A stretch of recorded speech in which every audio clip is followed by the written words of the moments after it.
rock and roll. Okay, please. I got a hard stop about 3:30. I know we said we won't go that long, but got to get food across the river to There you Delhi. go.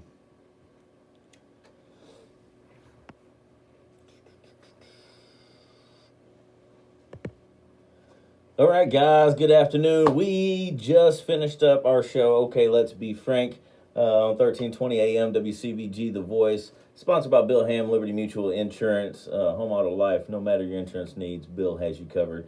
It was a great show. We talked about our question of the week was, well, what is so confusing about the Bible? What is about Bible church ministry? What are things that are confusing? And today we talked about a few different things, like what does it mean to hear, lean not unto your own understanding, the lineage from Abraham to Joseph, like why do we need to know all those people? What does it matter? We talked about a few things, Jesus actually being a human, all these different things that can be super confusing and sometimes shy people away from some really cool stories. We dove into some of those today, so if you missed it, go back and check us out. But we're here now with a very special guest. We want to highlight some positivity in the community. There are a lot of things that go on in the community that are, the box shows us, the box tells us, of course, all the negative things that happen in our viewing area. Not very many people are talking about the good things that are going on. In our community, there is a huge need to feed folks. We have a homeless population. We have people being displaced due to different reasons, whatever. And especially now, we're getting into the holiday season, the colder months, these types of things. So we wanted to shine some light on some positivity that's happening in our community. So we have a guest coming in just to do a business spotlight. We're just going to take a few minutes to see some positivity in the community. So without further ado, I'd like to welcome our guest right now, Mr. Andy. How you doing, Mr. Andy? I am doing great. Thank you for having me. Amen, man. Well, thank you for coming out. You are the director of Be Concerned Food Pantry? That's correct. They call me the executive director. Yes, the sir. Executive director. This guy is executive director. He's big time. He's big time for sure. So, hey, thank you for coming out. We appreciate it. Tell us about the Be Concerned Food Pantry and where it's located. Sure. So Be Concerned is Northern Kentucky's largest and longest operating network of free food pantries. We have our main hub at 1100 Pike Street, so right where Pike meets Dixie Highway in Covington. Most people know Herb and Thelma's is the popular landmark there. We're right across the street. And then as of January of 2019, we actually operate Be Concerned United Ministries, the former United Ministries operation, out in Erlanger at 525 Graves Avenue, right next to Lloyd High School and the fire department. So We've got two hubs there, and we actually have an on-campus food pantry in Delhi at Mount St. Joe. Gotcha. That's a lot of stuff going on. So what is it exactly that you do? Food pantry, I mean, obviously you have food. What sort of services do you provide? Who do you give food to? How does it all work? Sure. So primarily we serve the northern 9 counties of Kentucky. So really all very broad-based northern Kentucky. During times of craziness like the pandemic or the furloughed workers shutdown a few years ago with the federal government, we do open up to let anybody and everybody from Hamilton County or Indiana come as long as it makes sense for them, right? We got a ton of people that work at Amazon that live in Cincinnati. They drive past your food pantry every day and need help. Why don't you just help them? Wow.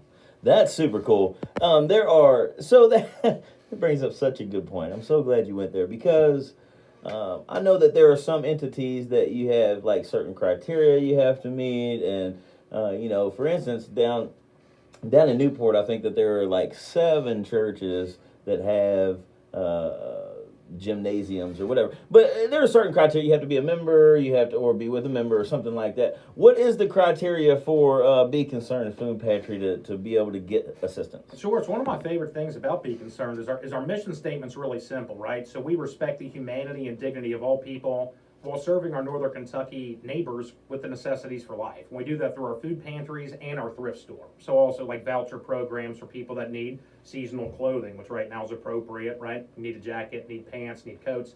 But one of the neatest things for us, in my opinion, is we're a very low barrier social service agency. So in order to qualify for us, all you have to do is tell us you need help. You got to come in and show us your picture ID, something with your name and address on it, like a Duke bill or a lease. And then anything for minor children is anything with their name on it. It can be their school ID, it can be a medical card, a birth certificate, a social, whatever works for you. So we've learned over the years to make it a lot low barrier because, food's one of the base things all of us need.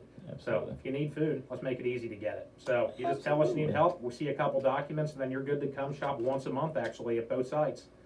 For as long as you need us. Really? Yeah. So it's ongoing. So it's not just one deal, one stop shop. That's all you get. You can come back and Correct. reoccurring. Correct. And indeed, we've had some shoppers who've been shopping with us for 30 plus years. So we started as the Christmas store, which was the name of the entire whole shebang in 1968.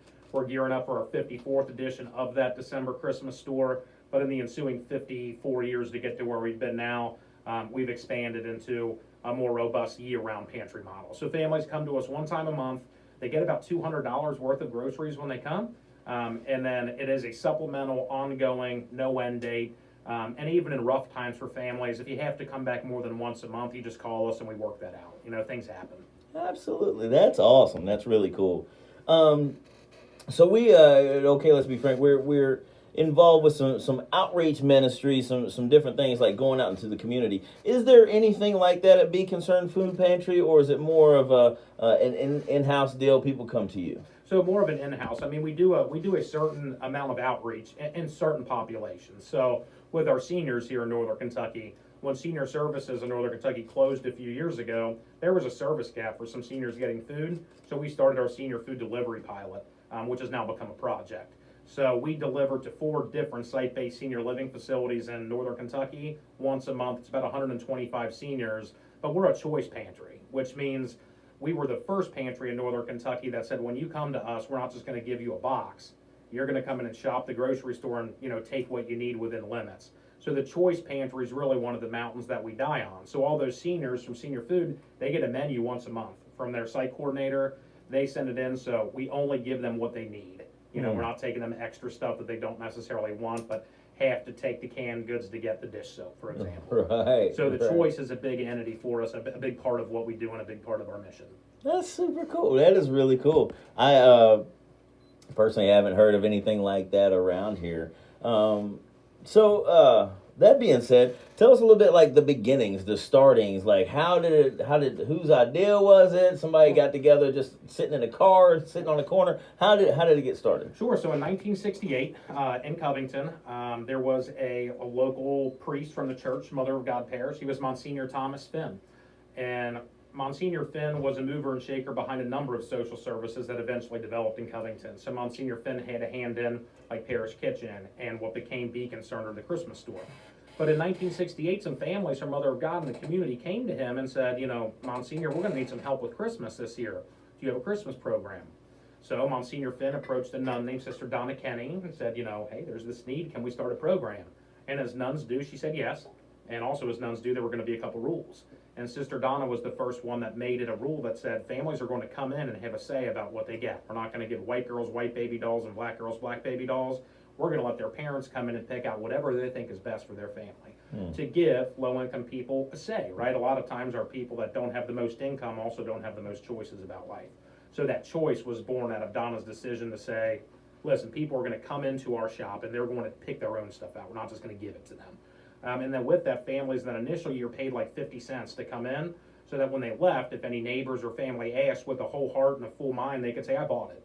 It didn't matter where they bought it from, but they could say they bought it. So that program continued to grow steadily. That first year it helped 30 families with some toys that were donated or cleaned up for their families, and then some food to go home with them so they could cook their meals at their house.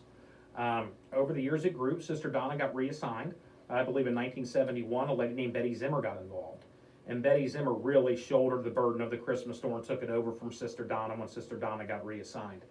So Betty started working with her volunteers and developing people who were garnering resources throughout the year to have this big Christmas store each December. But it was transient, didn't have a home. So every year Betty had to come up with a plan of what wheels she could grease or who she could talk to let us distribute toys and food out of their storefront or the fire department. And Betty continued to run that with her volunteers, and more people kept coming. And in the 80s, Betty was looking around and said, well, it's great that the Christmas store's feeding and helping all these families at Christmas, but like the whole world helps people at the holidays. What about the other 11 months of the year?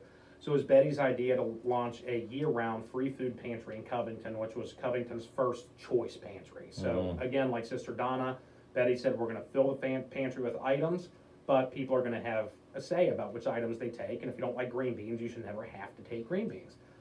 Bill Butler ended up buying a building for Betty Zimmer at 714 Washington Street. Betty is the old Sears Farm and Garden.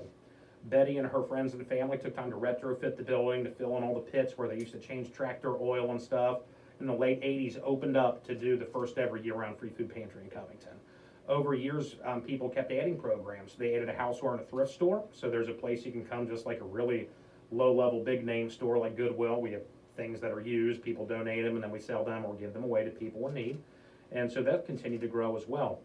And the pantry went to expand from being just one that served Covington residents only to Kenton County, Boone, Kenton, and Campbell, and now those northern 9 that we talked about.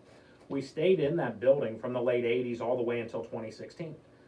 And over the years continued to expand that model and adding services like senior food delivery and the college feeding program at Mount St. Joe. Most newly is our partnership with Esperanza, which is a Latinx community group. So one night a month we do an English as second language night for people. In 2016, Covington started getting some development activity. So Be Concern's old building at 714 Washington Street became a linchpin building for what became the Duvenick Square development, right next to Braxton Brewing and the Duvenick apartments they built. So Be Concern got a really good opportunity to talk with all of our customers, and we found out that it was a good idea for us to move west of where we were, because that's where our families were living. It's where the affordable housing was. So we ended up selling our building that Betty had retrofitted on Washington Street. We moved to a new building at 1100 Pike, where we are now, and expanded our food pantry twice as big as it was at the old building. Same thing with the thrift stores, and we've been rocking and rolling there since November 2016. This is actually the 5-year anniversary week of us moving every skid, every can, every box, every t-shirt out of the old building into the new one. Wow, that's a story. That's a cool story. And that's a little bit about who we are. In 1975, Betty was smart enough to know Be Concerned was garnering so much tension as the Christmas store that it needed to be its own 501c3. So in 1975, Betty created and established a 501c3 in the name of Be Concerned Incorporated. That's when we started expanding a little bit more out of just the work at December and into the year-round work of feeding. And we average about 1,000 families a month between the two sites right now. Obviously, last year with COVID were some record-breaking numbers. You know, we're 1,520 families in March of last year alone. And then last December garnered about 1,600 Christmas assistances out of our place and 750 kids getting Christmas gifts, which was our biggest, obviously biggest year ever. Man, that's so awesome. That's so cool. But that's it in a hurry. Hey, man, yeah, you did great. That was awesome. That was awesome. You said Esperanza. I'm a big band geek, so there was a Latin drum corps. Yeah. Esperanza. That was really, when you said that, I was like, oh, yeah. The drum geek in me just, I don't know, lit up. It was cool. But no, that's super cool. So, you've been around for a while, made some moves, expanded. That's super awesome. So you alluded to, over 1,000 families in a year. And last year doing some record numbers. Do you guys really keep track? Is there a projected number that you'll see this year? And obviously, it goes up in the later months. But what are you thinking that your volume's going to be? And how do you prepare for that to make sure you have plenty of inventory? Right. It is a shot in the dark a lot of times because, life happens for people, right? So last February, I would have told you that Be Concerned had the greatest 2021 plan of all time. And then March hit and COVID and the pandemic broke out and all the plans meant nothing because we planned for the wrong thing, right? We planned for no pandemic, no issues, and just easy breezy, and that wasn't the case. As we look at that, we had 750 kids in need last year through our program. So with some of the local and federal supports they have out, like the early child tax credit they've established and fixing food stamps to give families a little more assistance, I am hoping that we're going to scope about 750 kids in need this year as well, just because last year was such an extraordinary year. We're targeting 750 kids. We're targeting, for food, for adults, about 1,600 households, which is what we did last year.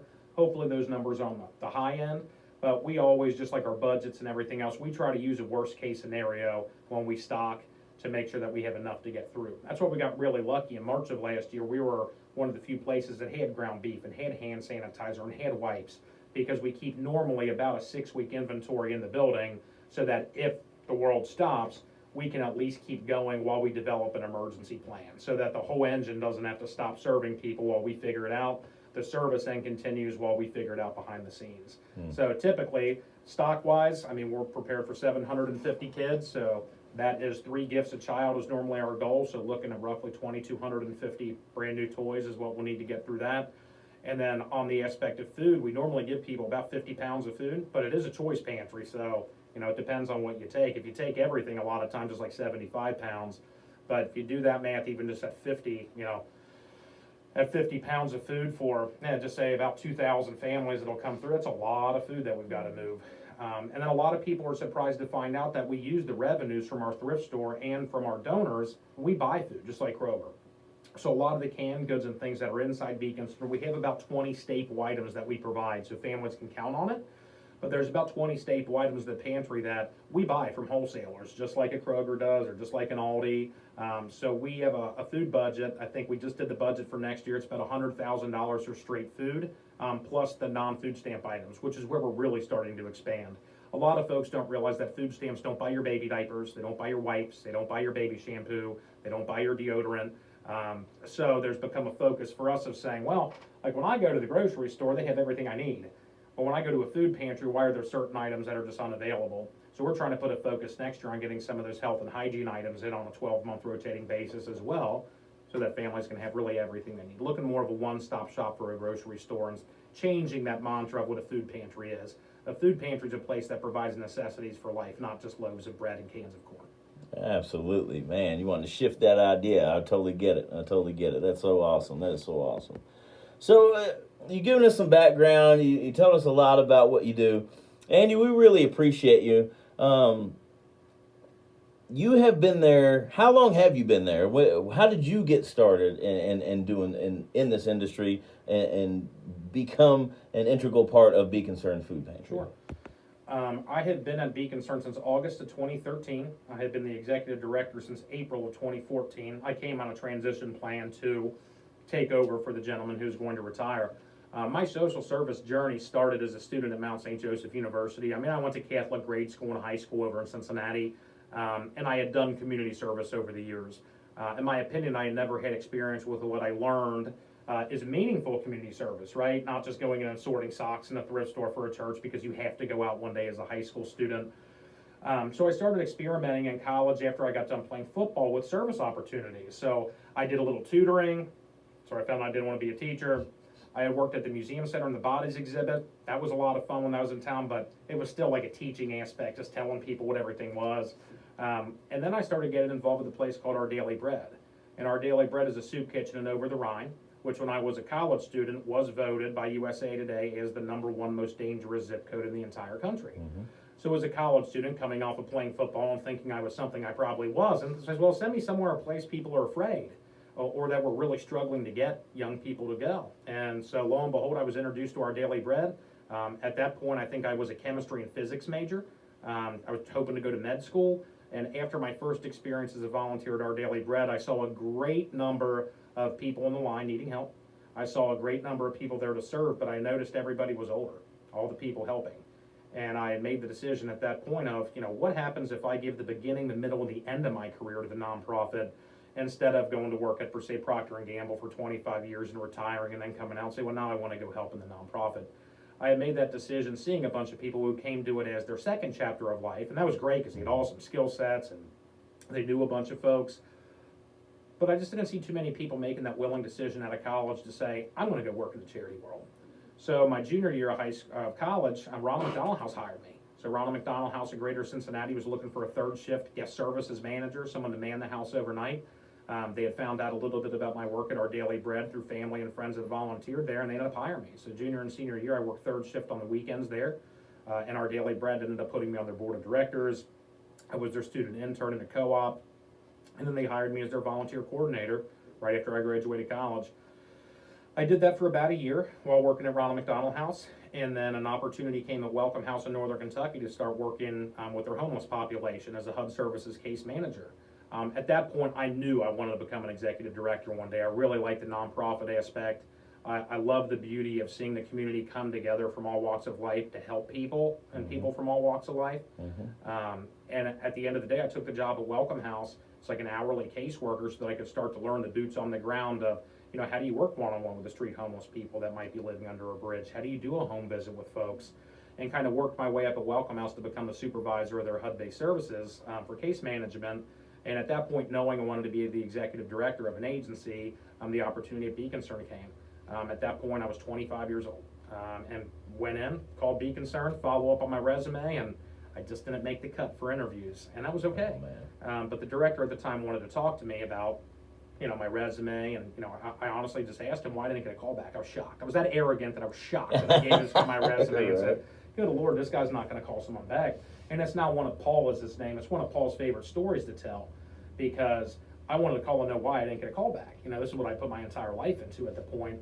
And it was so funny because he wanted to start mentoring me and we're gonna do some work together, and he wanted to call and ask some questions. And I said, well, what if we can get you a practice interview? Just so, since you want to be an executive director, you could interview with the board and get some practice. It'd be great, terrific. I'll come in for a practice interview. Practice interview went great, and 3 days later, I got a phone call that said they were gonna offer me the job. Wow. And kind of that is my Be Concerned story of how I ended up becoming the director there. So I ended up starting in August of 2013. I had 8 months to learn the agency, to kind of revamp our marketing and get a fresh approach from that, because I did finish college as a communications major. Spent 8 months learning from Paul all the ins and outs of being the executive director and how great that can be, and also how you deal with the times when it's not so great to be the one that's in charge of everything. You mean it's not always great, Andy? It's not always great. I mean, as we were changing a tire in a box truck this morning, I'll say it's not always great, but, it's like Tom Hanks said in A League of Their Own, if being great was easy, everybody would do it. It's the hard that makes it great, Absolutely. But lo and behold, I've been there ever since, and it's really become my home. We have a terrific board, so we have about 20 board members in a regular year. Right now, we're refilling about 14. But we have a terrific board, a core of over 100 regular volunteers, about 400 regular and one-off volunteers that just come when they can. I've got a staff of 9 between the two buildings post-merge, and at the end of the day, that's what I say, I work with the best people in Northern Kentucky and Greater Cincinnati, and that's both the staff, that's the customers who come to shop with us, the volunteers, it's the donors, it's our neighbors, and it's become my home. But that's my story of how I got there. A lot of it goes behind the way that I was raised. My parents always encouraged me to, go out of the way to take care of other people. And for me, the labor of love, of feeding people, such a basic thing, has been extremely humbling. And then you look at everything with the pandemic, and I think that's what I'm most proud of, is at a time, probably in the first time of our history last year, people looked at us and said, I don't think you guys can keep up with demand, because, normal people can't. But we went all in last year. We were serving food 24 hours a day, 7 days a week. All of our staff members of the Covington office displaced and move away from our families. I lived in the agency for a couple weeks when people started letting go from bars and hotels and hospitality, just so they had a place to go. Even if it was 4 o'clock in the morning and you just got let go from your bar job, you got a paycheck, but it's a lot better to get a couple gallons of milk, some eggs, and a bunch of groceries so you're not immediately strapped. But we find a way to the yes, and I think that is a great mantra with Be Concerned is. It's too easy, and that's my advice. Try to not give advice, but that's the advice I give to people who are leaders of a place, is, a lot of times by the time you become in charge, for lack of a better term, it's so easy to say no, because your whole life you've never been able to just say no, right? Once you get the power to say no, it becomes easy. So Be Concerned has made a cognizant decision that we're gonna find a way to the yes. And if yes is the right answer, then you have to take it. You have to make that happen. And like I said, even if it's hard, that makes it even more rewarding. Come on, man. I love it. Andy, I love you, man. That's so good. And it's just something that, a lot of people say that they want to do good, and they say they want to be a part of community progression and things like that. But it's when those times get hard and it's like, or it's cold outside or whatever happens, you get a flat tire on the box truck, this isn't for me. But to find a way to the yes, that's powerful. I'm going to use that. That is so. This is so inspiring. We at OK, Let's Be Frank. We're wanting to get into some community helping things. There's some different things we're getting into, and so we applaud you. We thank you so much for your service and making that decision at 25 to not only just kind of do a good thing, but to be a part of progression on the street level. It's, you're in the trenches. That's so cool. It's so awesome to hear, and so awesome to watch. Be Concerned Food Pantry. Give us the address one more time. Yeah, so in Covington, it's 1100 Pike Street, right at the corner of Pike and Dixie Highway. And in Erlanger, that's 525 Graves Avenue, right next to the Erlanger Fire Department, next to Lloyd High School. The same website serves them both, beconcerned.org. That'll answer any questions people have about how to get involved, how to sign up for a volunteer time, how to make a donation. And at the end of the day, one thing I didn't sell enough is the community's been the reason we've been around. Businesses doing food drives, churches, schools, individuals, neighbors, neighborhood community food drives. It's a large way we sustain. We buy what we need, but the community's been great. We'll have about 45 to 50 holiday food drives this year come in, because like you said, people are looking at how to do and how can they do, and all that information's on our websites. Awesome. Well, Andy, thank you again for all you do. Be Concerned Food Pantry. Check them out. Andy's the executive director. Thank you so much, everybody, for watching and listening to this. If you can give, go on the website there and check out Be Concerned Food Pantry. Figure out how to get locked in and help with the progression for sure. We thank you for watching. This has been a business spotlight from OK Let's Be Frank. Catch you next time.